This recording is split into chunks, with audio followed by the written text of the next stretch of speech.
Hi, this is Visible Pro 3 channel. In today's video, I will show you how to make your dog keep visible on your Macbook. Before you get started, forget to subscribe and turn on the notification to keep you updated about this channel. So, let's go! Your dock contains a list of some of the applications you have on your Mac and it's located at the bottom of the screen. But have you noticed that your dock, which always sits at the bottom of the screen, just disappeared for a while? Don't panic.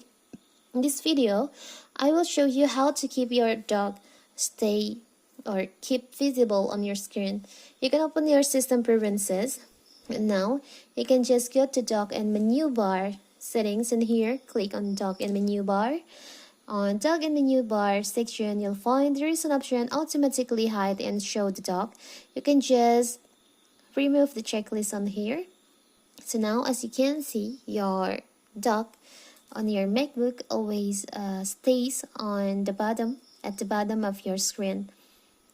So simple, right? So that is how to keep your dock visible on your MacBook.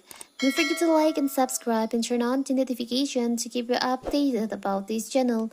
Thank you and see you!